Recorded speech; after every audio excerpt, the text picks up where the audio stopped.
Thanks for the introduction there. I am an alumni here. I work at Jacobs Institute. Jacobs is a makerspace, basically. It teaches engineering students and design students hand skills and how to use the basic tools of prototype production. And it's a great thing. When I went to school here, we had labs. And you took a lab, and I was a semiconductor guy, computer science guy, so I really didn't get a chance to do any mechanical stuff. But as a school student here with the labs, they kept a notebook. You had to very carefully document. You got graded on a portion of your lab, and that was part of your grade. So unfortunately, I didn't really go to the lab. I didn't go to class much, so my grades kind of sucked here. But they got better as I went along, because when I first got here, I took 20 units. I didn't know. No one told me not to take 20 units. And with poor study habits, I could take a test. I could go in and take the test, and I did well on testing, but not so great completing the work. But later on, I had to figure out how to do that, because in my career, you have to finish things. So I learned how to do that here. Actually, at the time as a senior, I had it nailed. And I also figured out about, people, I don't know how they got their problem sets finished. I couldn't finish them. Well, they worked with each other and in study groups. And so I joined a study group and helped a lot. That's what I figured out, is how to get through here. My grades were good at the end. Not so great when I started, but I kind of sidetracked there. I'll do an introduction myself. I'm a video game engineer. I know I got a background in semiconductors, and computer science, and analog, and some other stuff, but I ended up working in video games because I like working on video games. I worked on tons of them. I spent 35 years doing that. And I worked at Atari, I worked at EA, Activision, Microsoft, on and on and on, mostly in the studios. I'm not a politician, I don't like politics. And in the studios, they didn't really run into that too much. I wasn't like a corporate guy, even though I had to be a corporate guy later on. But Can you speak louder? Yes, sorry. Yeah. I'll hold the microphone closer. So I'm not, like I said, I'm not a politician. I don't like politics. When that stuff starts, I bail.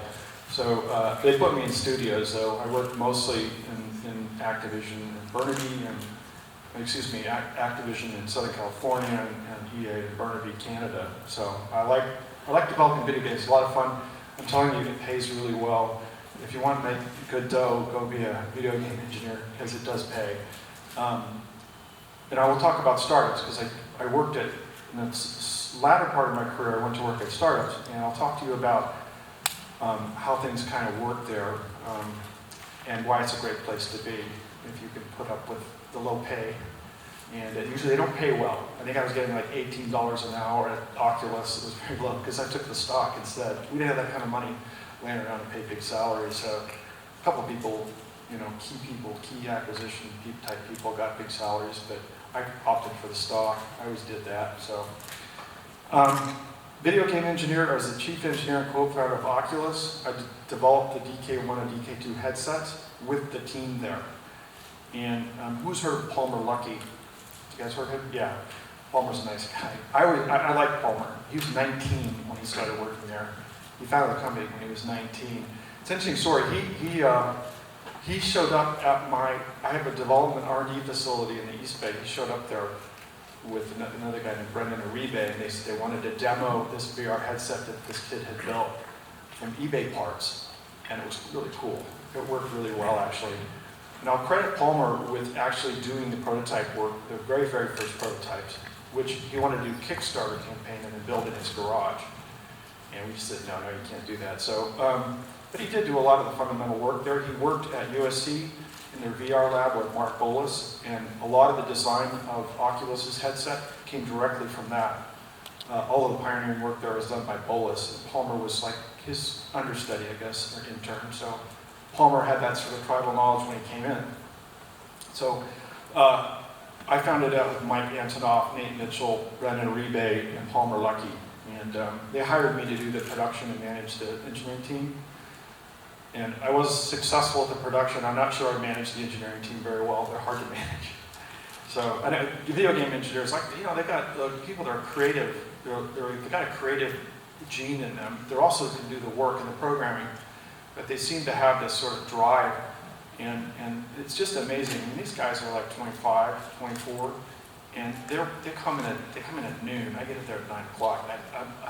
5 o'clock I'm done, but they're getting in at noon, and but they're there until 2 o'clock in the morning. So putting in 12-hour days. And we set up a bar, and we brought food in so they'd stay there when happy hour was around. So I'm an inventor. This long career that I've had, I've done 30 patents that I've authored, or I work in the intellectual property department at companies. I worked at IP department, the legal team in Santa Monica at Activision that drafted the intellectual property. Also, I work really hard. So I was the key developer on the Guitar Hero video game series. I didn't develop the game, I developed all the hardware and the radio protocols and all these things, which I knew when I got there. That's why they hired me. So I had all that stuff. I knew it all of doing this stuff. I built light guns and all kinds of, what a light gun is? It's for playing duck hunt, it's a video game. So I developed light guns for Thrustmaster, Microsoft, all the major peripheral companies. I had the light gun tech down pretty good, so it's a matter of just like turning the wheel and it'll spit out more light guns. So I'm also the inventor of the scrolling mouse. That goes back to the 80s.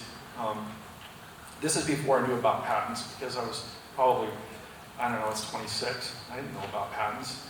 I did all the work and then started showing it to people, and that was a mistake. I realized I should have done some preliminary application or continuation in part. The continuation part is like you draft a basic application, you submit it, that puts it on record. Back then, it was first invented. It's not that way anymore. They've changed the patent laws. But anyhow, I did this work and I started showing it to people, and lo and behold, started showing up other places, and people at Logitech and other. Microsoft made them. So about 8 or 9 years later. Anyways, as I mentioned, I'm an innovator and resident at Jacobs Institute. Now, Jacobs was built with private money. And Paul Jacobs is the chairman of Qualcomm, or was. He's now working on 6G and other things. But him, myself, and about 10 other people built that institution. The majority of the capital came from Paul. But I bought the equipment and paid the staff and all that stuff. So I was just really enthusiastic about it. Here's what I learned from working with guys like Palmer is that, when I work at Activision, we have to make a piece of hardware, and we get a basic shape down, and we'll do the surfacing, which is the industrial design, and then we send it to a model shop, and about a month later it comes back. Well, if you have a 3D printer, you can just get the basic thing working with basic shape and stuff, and try it out in game. So what I learned from these guys was, you buy a 3D printer, you can actually just turn it overnight. You turn it on, you come in the morning, and it's finished. So Jacobs is kind of like that skill I learned from young people. The traditional company doesn't do things that way, but they're getting there. So when I retired, I quit Oculus in 2015. I bought all that equipment and put it in my private R&D space, moved a bunch of equipment out, sold it, and put all that new stuff in there. Got a couple of great 3D printers in there. I donated one to 3D printer to Berkeley, but so I bought all that stuff, and now I'm just rolling on. I do a lot of private R&D work, and I'll start on something, and then if I get bored with it, I'll just quit and move on to the next thing. I could never do that in my career because you have to finish stuff. So, and I've got 30 years, and that's more like 35. This is an old slide deck, by the way. More like 35 in entertainment.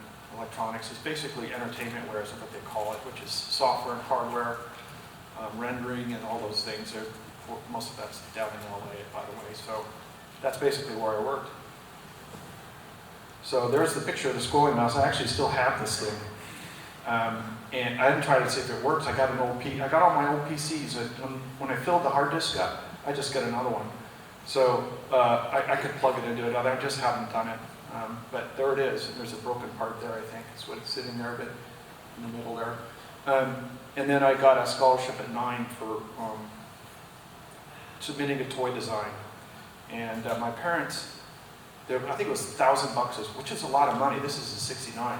$1,000 was a lot of money back then. I got $1,000. I never saw it. My parents spent it probably on clothing for kids or food. And then this shot here, you guys are VR people, this is the very first room experience head mount built. And the way it worked, where there were 2 camera modules, 2 small cameras on the front in stereo, right? And those little QR code looking things, they're called fiduciary markers. We put those all over the room and we could map the room. So that's me wearing it there. Now this thing gave me nausea really bad because the demo they have is like you're standing on a pole and there's like a 50-foot drop down to the bottom. It's like, oh no. And I didn't like it, but there's much better room experiences. This is not SLAM. Most of you are probably a little bit familiar with this. This is just uses cameras and these fiduciary markers to figure out where you're standing. And it actually worked really well. Those 2 things you see there, those 2 circuit boards are cell phones strapped to the face, and we used 2 GPUs in a system with 2 HDMI cables running up to it. That's how it got working. This had nothing to do with Palmer. This was more along the lines of Valve, who later became Vive. The guys that did the tech work on Vive were actually worked at Valve Software. Those guys did all the work on it, all the technology. I think I have a picture in here somewhere of how the Vive tracker works. I'm very, very familiar with it. I attempted to build one. So next slide. There's my R&D facility. This is it's a lab, and I'm working on cars there right now, vehicles. I build cars for fun, and I got some slides here I can show you that. But that machine you see on your right is a CNC mill. It's a robot for making parts. And so you program this thing, and a cutting head comes down, and it'll cut whatever you programmed into it. And it's a great big thing. It probably weighs 40,000 pounds. And in the back there's a bunch of other fabrication equipment. I've got sheet metal fabrication equipment, electronic stuff. So I basically do all that. I don't program this machine. I have a guy do that. It's very labor intensive. It's not standard programming language. It's the stuff called G-code. Very weird stuff, but that's what they do it in. So this is a car I finished in 2010, and I built the whole car. When I work, I took 2 years away when I quit, because I get burned out. It's really hard work. I'm putting in, 70 hours a week, and I got a family and all this stuff going on. So I take a couple years out, or a year away, and recover, and then go back into the mill again and get killed. But I finished this car. That's got a Rolls-Royce V12 in it. I took that out of a wreck I found in San Jose, put it in there. And I did most of this work in my garage. So I had a big garage at my house, and now I got my shop and stuff, so I can do it whatever I want there. And this is the current one I'm working on. This is also a car. This is finished almost. It's almost out for getting painted right now in the paint shop. And I've been working on this for 4 years, full time. And I did all the electronics and stuff on it and all programming. It's got a Nexus tablet, which is a Google tablet display. And funneled all the data from the computers into that and get it on the screen. I have staff. I got a lot of help. I hired interns, hired Cal students to come in and work. I give them a programming job or something like that. And I had good luck with them. One guy I hired, Danny Pock, he used to be in the VR club here. He's gone. He went to Google, I think, but he was great. He was really good. I'll show you what he did down here in a minute. So I'll talk about the game applications for VR, and I know Beat Saber, I saw it here. It's difficult to penetrate the video game market with a platform.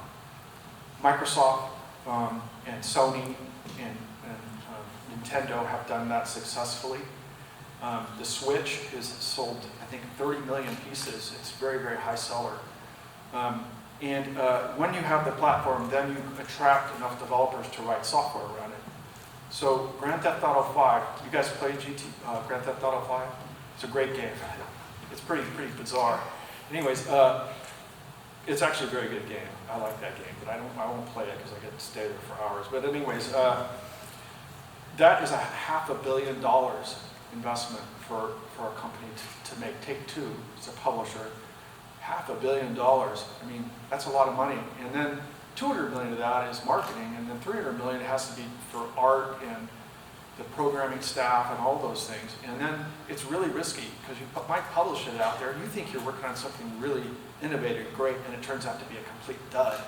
And that's $500 million down the drain. So it's very risky. So back to the platform statement, if you have an established platform, like Xbox or PlayStation, Nintendo, and there's so many of them out there. There's 40 million, I think 40 or 50 million PlayStation 3s, and maybe 30 million PlayStation 4s. You know, it's a ripe target for writing applications for games, writing games for. And so the problem that we ran into, see, when we did the developer kit, I said to the team, I said, we're only going to sell it to developers. Well, I got overruled because it's a team, right? So they wanted to put it out there on Kickstarter, and we sold 10,000 initially. That was our initial order, and an additional 60,000, so we sold 70,000 DK1s. Now the DK1 was kind of primitive headset. It didn't have positional tracking, which is what you need for a room experience. So DK2, we sold 150,000, and so right now it's 210,000. Still, it's a low number. Now I know what the sales of the Rift are, and it's pretty low. It just didn't move. The Vive sold more, and the Vive, in my opinion, is somewhat a better headset. I like the Vive, although I worked at Oculus. I do like the Vive. So yeah, even with those kinds of numbers, and the PlayStation VR is a different animal, really.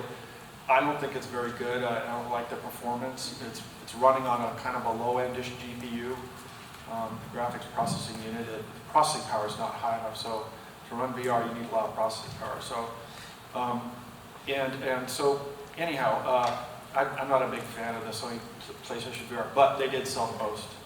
They sold the most of them all. So, there's a target for someone who's an indie developer who wants to write an app. Look at PlayStation VR, but it just hasn't sold in the numbers that we hope. If we had done it differently, what I recommended to the team was just sell to the developers, and we'll fund their games, and then we'll launch. Once the thing gets out there, we'll launch with that application. Well, when we sold 150,000 to 70,000, 220,000 pieces, people are getting them and they go, what does it do? And then it gets a bad rap. So that's kind of what happened. And if we had managed that differently, we might have had a different outcome. However, Facebook probably wouldn't have noticed us, and we would have gotten purchased. Well, the company was bought by Facebook. The number is not 2 billion, it's 3.2 billion. And 700 million of that was in retention bonuses to keep people from leaving. I can tell you, I'm not a good person to work at Facebook. I could see on the writing on the wall that it wasn't going to work for me. First of all, they don't do game development. They're a social media company, and they don't even really know how to do hardware. And I just didn't see how it fit in, so I went to Brendan, my boss, and said, hey man, you said I could leave I could exit when we got acquired. And he said, yeah, I did. So he honored it. I got to leave with all my options. When you're at a startup and you get acquired, they see you come on board and say, we'll give you 30,000 shares of stock. Let's say that's your number. And then when some of you get bought, they convert that. So they might multiply it times 11. So if you had 30,000 shares of Facebook stock, for example, and they multiplied it times 11, what's that? That's 330,000 shares of Facebook stock. So all these guys, the young guys, are all rich now. And it's a good thing. I like to see that. And a lot of them are really, I work with really talented people, but I was really impressed with a lot of people I work with. But anyhow, that's the story. So when you go to work at the new company, you have to stay there for a long time, like 5 years, because they're not going to give it to you all at once, because what you'll do is you'll and go work somewhere else. So they retain you by like metering out the stock over a period of 5 years. They give you a large chunk. You see, right? Say if you got 330,000 shares, they would give you 50,000 shares initially, and then just meter that out, and then at the end of the 5 years, they give you a bigger chunk of it, depending on how it's negotiated. So if you get acquired in your startup company, you're going to have to work for a place like Facebook. I'm not saying it's a bad place, just not for me. I don't know what I would do there. It's a huge organization with, supposedly it's flat management. It means that there's no structure, but that's just not true. So I can see that. And I just didn't know how it would fit in there. It wouldn't work for me. So I retired right after that acquisition. So a word of advice, if you guys are in school here and you want to go work for a startup, I don't advise you to do that, because you go to work for a company like Facebook or Amazon or Google, wherever you want to go, and you learn the ropes, how things work, how management works, how to code. If you stay there 3 or 4 years, you'll be really good. and you'll be really good at your startup. If you come out of college, you may be a talented guy, but you got to learn everything that's going on. So that's my word of advice. That's not what I did, by the way. I went to work for a startup. And it was, my skill set was not quite right for it, but I learned. So here's, the gaming thing is, the verdict is not in on the gaming aspect of VR. I can tell you where it works really well, and that's in design. In the Jacobs Institute, I funded the Design for Innovation in VR program there. And basically what it is creating an object in a video game engine. I have Unreal in this case, but it could be Unity. Who's familiar with the video game engine, Unity and Unreal? Yeah. You create it with assets, and then you can walk around and look at it. You may use a surfacing tool, a CAD tool or whatever to do the surfaces on whatever you're doing, but you can actually look at it in full size, and it looks like it's there. So for automotive people who buy cars are very sensitive to the way they look. I remember, who was it? Nissan came out with the Cube, this car, like 10 years ago. It was just awful. It looked like a cube. And they didn't ask any, I guess they don't know what they were thinking when they did that. So, apologize for that. So anyways, for automotive, you can get all the surfacing done on it and then walk around and look at it. People can wear the VR headset and look at it. The same goes for architecture and other aspects of design. So I'm kind of mum on the video game aspect, but you know, I might be wrong on that, I probably am. So I'll show you. This is just an example. This is an actor. This is rendered in Unreal. And it's really hard to tell, except for arms, I think, but it's really hard to tell by looking at her face that this is rendered. And there's no volume, unfortunately, but let's see here. So Unreal and Unity have offices in Detroit, and they're working directly with automotive people. There's no audio connection.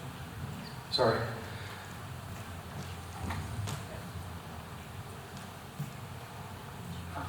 Oh well.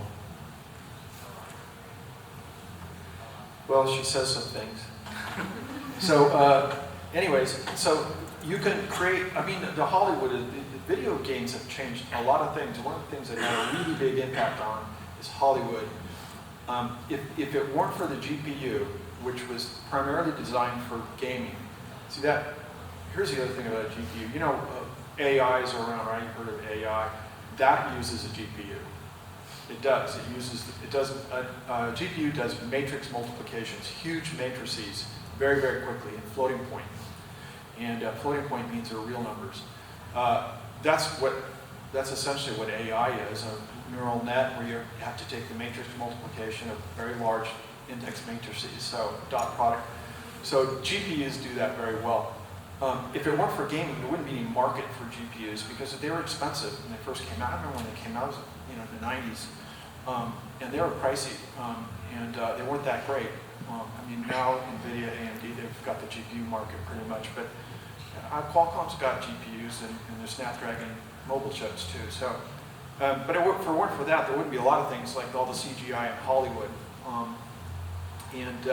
So I always argue that entertainment begat a lot of other areas of technology and impact on our lives. Now AI can have a negative impact on our life. I personally don't like people knowing where I am, and facial recognition and things like that. That's what AI does very, very well. Pattern recognition, colors and things like that. You can say this is a bike, and then therefore it can recognize that there's a bicycle out there. So anyhow, I usually have a boom on there. So I don't have that. So this is the thing. I maintain that video games have really impacted everything, especially entertainment and movies and so forth. That's why I like to show the video. This one here, there's no audio, but show this to people because I notice these artifacts like aliasing and stuff like that. When I go to a movie, I'm focused on the face, like they've done it wrong and it doesn't look right.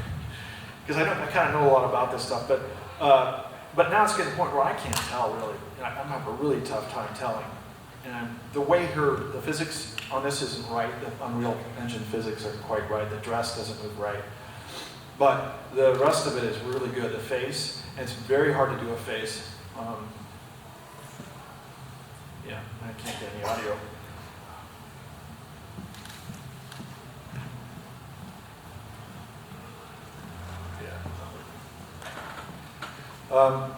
This is 10 Cent, the company it's a controversial company. That's WeChat.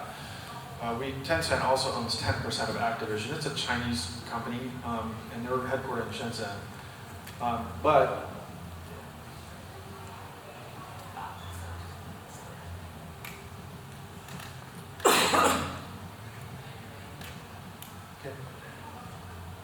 because this is an architecture application, and these are these are Unreal assets. Unity. There's debate about which one is better. I think the weight on it, most people think Unreal's different. So, but this is an architecture application. All of these things were created by models at IKEA mostly, and then fit into this room. And you can walk around the room with a VR headset. You have to locate from there, area to area, but you can walk around this room and it's like it's right there. So if you were going to build a home, you want an architect, you want to show the people what it's going to look like, rather than building it and then they get in there and go, that's not right. You would do it this way. That's cool. I believe this is using this Unreal, but I viewed this thing in Vive. It was really good. So in automotive design, this is another one. This is Ford, I believe.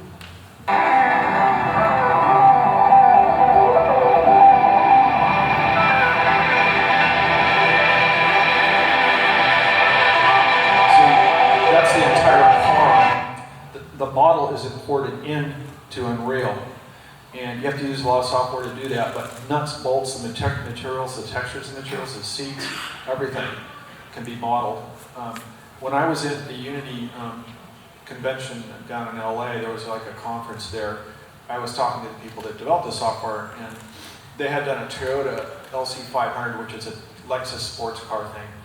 And they imported the entire CATIA CAD model, which is the entire model. When they build a car, it's all done in CAD, including nuts and bolts. And every fastener in the car is present, every nut and bolt. They imported that entire thing into Unity and rendered it, and then put it in a video. It was really, really cool. But this is a great application for VR. And you can wear the VR headset and walk around the car and look at it. I was at, has anyone heard of Fisker Automotive? Yeah, Fisker's an extinct car company, temporarily extinct, that had the first electric vehicle. And it looked pretty much like a Tesla Model S. Now, Tesla came out, Fisker had problems, and Fisker went out of business, but I went down and talked to Henrik Fisker about what he's working on. He had rendered his new vehicle all in Unreal. And I could walk around and look at it. It was really, really good. It's a beautiful car. He's an automotive car designer, the exterior surfacing and shape.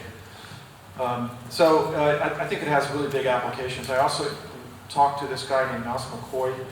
He has a studio down. He's a movie director, but he has a studio in Ventura where he's taking. They're going to change the way people buy cars. So when you go in to buy a car, you'll choose all the parts and colors and so forth for it, and you can assemble it and look at it in VR. He's doing it with motorcycles because it's complex to do a car, but he's starting with bikes. So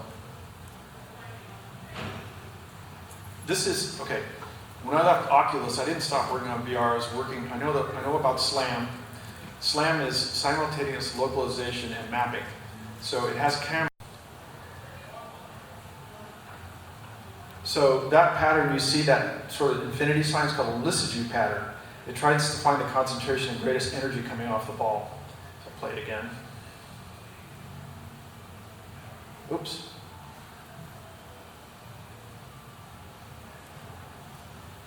So he hits it, it bounces off the floor, and then this pattern is sweeping, looking for it, and it catches it. And what it was trying to do was to find how far away you were in exact position. Now I couldn't get the rotations from it, but I had a gyroscope, and I could put a gyroscope in the head to get rotations, but find your exact position. And I was going to try to sell it.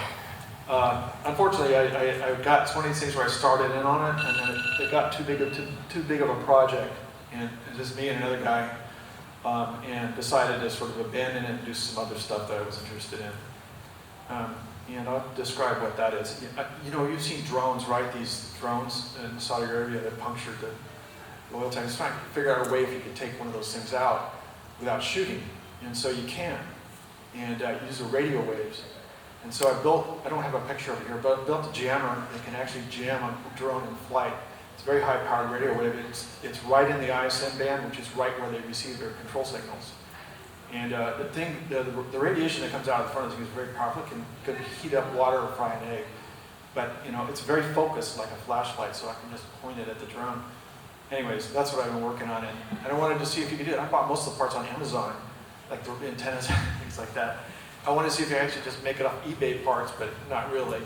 But I bought a lot of stuff on Amazon, a couple of custom things. But anyways, that's what I've been working on. I'm no longer working on VR, and I don't work in video game companies anymore. That's it. Thank you. Sorry about the audio. Here's my take on that, and it's, you know, Alibaba, the executives of Alibaba who invested $1 billion in Magic Leap came and spoke to me a couple years ago, and they said, you know, we really haven't seen a working prototype with it yet. I was disappointed in Magic Leap. I thought it was a lot of hype, and the guy just spun the thing the wrong way. Should have kept quiet about it, and then because they raised your expectations up so high, when I finally saw it, it was just not that. Has anyone tried it? Magic Leap? What did you think?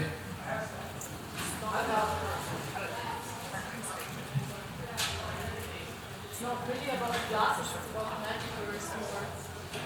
Yeah, but you know what they did? They had a video of a whale floating above a beach, Yeah. and some other stuff. It didn't work anything like that. You know, it was like, why were you? What's this application you have? It was like a carousel and some other stuff on the wall. I don't know. But you know, Google Glass. I like Google Glass. I thought it was a great idea, and apparently a lot of people didn't. But I thought that if they had pitched that as a developer's kit, is what it was, they would have had a different outcome. You can't sell something without apps for it into the world because people will just buy it one time. You know, that's kind of what happened. So that's not augmented reality, but that's kind of the first attempt at doing something like that with a projector on your eye. So to do AR successfully, you need a waveguide, and it's really hard to make those things optically and keep them positioned on your eye.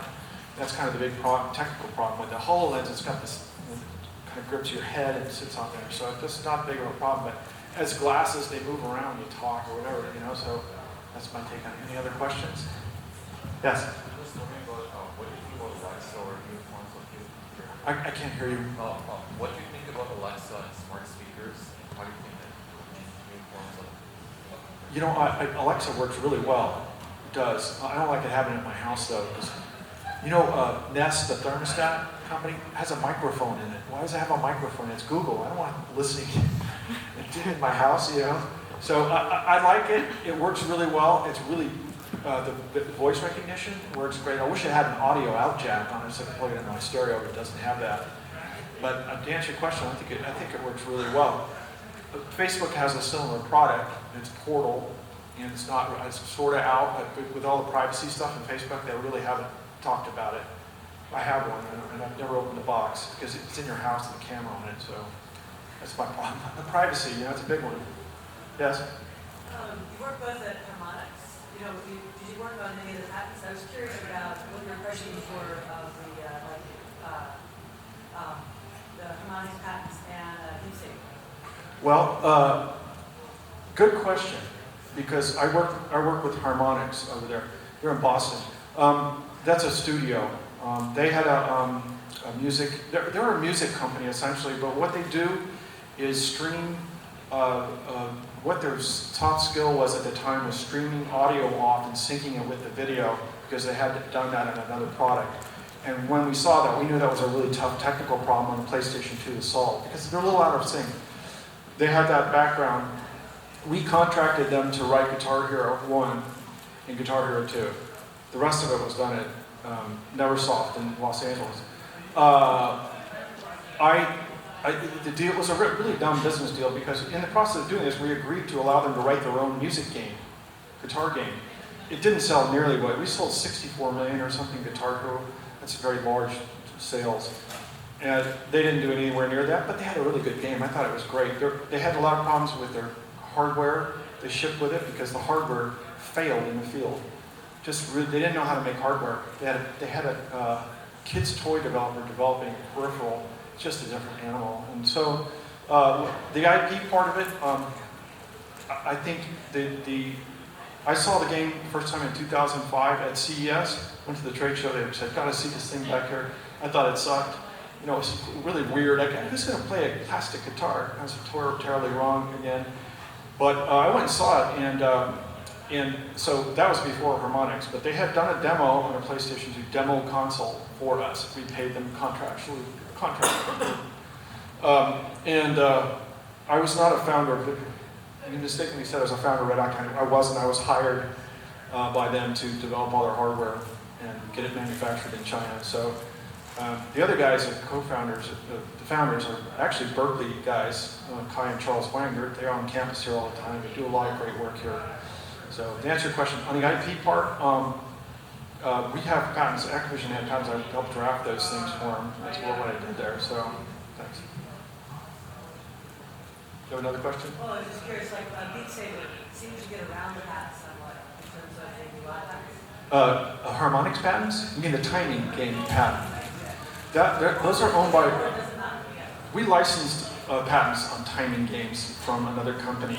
I forgot the name of the company, but a guy named John DeBecca wrote those initially in the 80s, and we licensed those from him. I'm not aware that Harmonix has any timing patents in regards to that. They were our contractor. Activision hired those guys. Charles and Kai hired them before we were acquired, but basically they were our contractor to studio the game. We had to launch Guitar Hero 2 so quickly that we couldn't get studios. It's too tough. And we had to want to get revenue coming in, so yeah. Yes. Hi. Is it getting progressively harder as a standalone inventor to invent new objects versus like bigger companies doing something like that? A good question. Again, the patent office in the United States is a logjam, and that's because the government did some more dumb things. One of the things they did was they changed the way the patent application process works. So now if you want to patent something, you can just draft something and submit it, and that's your submission date for the final draft. So you just scribble some stuff out and some drawings, and it's not finished, doesn't have to be. That caused companies to just generate thousands, millions of those things. Before, you had to you could do this before, but it's very prevalent now because they changed from first invented to first filed. That's what happened. So it's really tough. I've had a patent there since 2011, and the other ones I abandoned because they weren't gonna get through. But I had one there since 2011, still in review. I mean, by the time you've done your inventing and submitted the application, it's already old stuff, by the time it gets issued. But to your part, I sold patents to Activision, and that's a really good business to be in. You draft a patent, whatever the technology is, and then eventually you might find a buyer for it, and they pay well for it because they don't want to be sued by you. And so that's kind of the thing. So to answer your question, that's what I did. I drafted patents after the mouse incident, so that's when I decided to start doing that. You can get a patent drafted for like 15 grand. If you do it, you can just do it yourself. You don't need a lawyer to do it. If you learn how to do it, there's books on how to do it. Yes? What's your view on 5G, like the impact of 5G to the video game industry? Is what? The impact of 5G to the video game industry, especially VR video gaming? Sony bought a company called Gaikai Entertainment that was a cloud-based gaming system. Gaikai claimed that the time, you know what a ping is on the internet? You ping, it's the turnaround time, right? It's like 15 milliseconds. That's way too slow. They have to do something about the internet. 5G still uses the internet. Because you use telemetry and towers and stuff, but it still has that same sort of bottleneck. I don't know that you can fix that, but definitely for streaming. Once they got 22 gigahertz is a carrier, not for 5G. That's part of 5G. It also uses standard cell phone frequencies, but once that, you can video streaming and caching and stuff like that. It's great for watching TV or whatever you're going to do. It's going to displace cable, but it may take 10 years. A lot of people have a cable connection now. And I know I do, because I get the internet that way, but yeah. The 5G, this thing with Huawei and all that, you hear about that. I talked to the chairman of a company, but communications company, says that the 5G was not built with security in mind. It was built for performance. And any Nokia or Ericsson or Huawei system you buy is going to have security problems. And he also said that why would the founder of Huawei build in porthole for spying when if that got found out it would tank the company? It would. So, and the founder doesn't really like the people he's working with in the government there. That's just what I was told. I don't know him. So a lot of that stuff you hear is just protectionism, in my view. I mean, when I started listening, at first I said, oh yeah, they're gonna try stealing stuff out of it. They could use Nokia and Ericsson's hardware to do that too. It's hardware agnostic, so anyways, that's my 5G.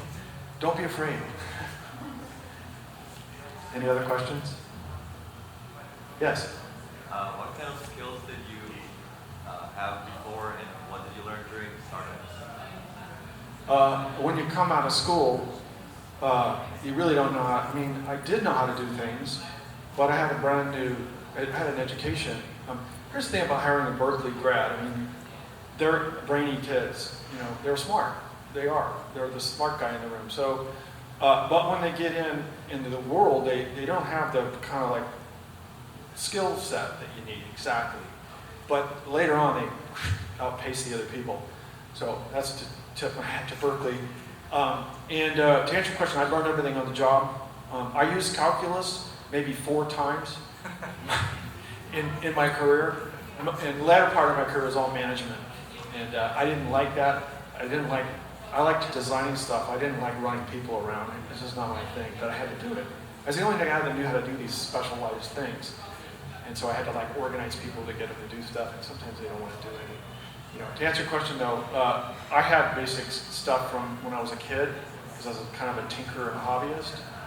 If you have kids, enthusiastically give them things to do that they want to do. If they want to mess around with models or whatever, it's mechanical stuff, and they want to program them, by all means give them what they need to do. That my parents did, even though they're kind of broke most of the time. So to your question, I had no skills. I got there, with physics, and semiconductor physics, quantum physics. Never used any of that stuff because it was gaming, So, if you're good at art, you will be a good video game engineer. If you're a part artist, you're going to be really good at it, and you can program. You don't need no offense, but you don't really need a 4-year college degree to be a video game engineer. You need to be able to write code like a baron. You really have to be good at it. A good video game engineer, a top-tier guy, they call him a principal or an architect. That's not what they call him, but that's what he is. It's $1 million a year is their salary, plus bennies, plus all that. They get paid really well. And there's one guy named Carmack I work with. I know John. He's amazing. I think he's on the spectrum of Asperger's syndrome. He's sort of that kind of guy. But he is 10 times faster than a normal person. I don't know where he learned to do that. Doom, Doom, that game, Quake, that's the guy. He's just one of those kids, and he's younger than me, about 10 years, but he started out going to the library and reading books on graphics programming. And then he got in a little bit of trouble too, but that's basically what he did, and I kind of did that kind of stuff too. If there was no Google back when I was a kid, I had to go to the library. So, to answer your question, you guys are afforded the opportunity to use better tools than we had back then. We had to use our bicycle and our feet, You could just do it from your phone. And so, any other questions? Yes? If you were graduating with an engineering degree right now, what field would you go into? If I were? Yeah. Video games. I'd stay there. I had a great career. It was a lot of fun. It was fun working with the young people. Sometimes it wasn't so fun. Most of the time I had a blast. And they're awesome. They were. This guy, guy's 40 years younger than me, or 30 years younger than me. He's quicker than me. He's quicker. And old guys, crystallize knowledge, and they say, I'm not sure. But that's where I would stay. I liked it. I also like electric vehicles and energy and all that other stuff, and maybe I'd go there. I don't know where. I wouldn't want to work for Elon Musk, though. I've heard he's pretty bad. Yes? Yeah, could you tell us more about what you do as an innovator in residence and how a student might interface with you? Well, I'm supposed to be inspiring them like right now. I was originally, I run the design VR program there. I funded that. I'm very passionate about that. We have a great staff at Jacobs. They don't need me sticking my nose in their stuff. We really do have a good staff. We have top flight people, Bjorn Hartman, and we have great people working there. So if they ask me to teach a class, I will. But I'm not sure I will, because I'm retired, I try to inspire them and work with the staff there and show up, although I haven't been there lately. But so to answer your question, not much, but I'm the in residence. But I will, when I find something I'm interested in, I'll go there and go there and do it. I have basically all the same equipment they have in my shop, so it's not like I have to go there to fabricate things. So. Yes, sir. Hi. We mentioned that Magic was kind of disappointing Yes. for the user. Apple is probably announcing an AR visor for 2020. There is a lot of rumors in the web. What's your idea? Which technology would they employ? Will it be the classical graphic optical elements or something else? Whatever they deploy, you have to be able to wear and see through it. It's not a contact lens, I don't think. You have to wear it on your face. What I discovered with Oculus in particular is people are sensitive to the appearance of their face. And if when you go to buy a pair of sunglasses, you're going to be pretty picky about it. You're not just grabbing any old pair. So whatever design they have, that's what they do is product design, right? They're very, very good at it. They'll figure that part out. But in my view, it's a fashion kind of thing too. So why would you buy, something from Apple, sort of fashion? I don't know. I know Mike Rockwell at Apple, the guys working on the AI, really can't say much about that. But I will say they got to be careful with their ID. Yeah. Anyone else?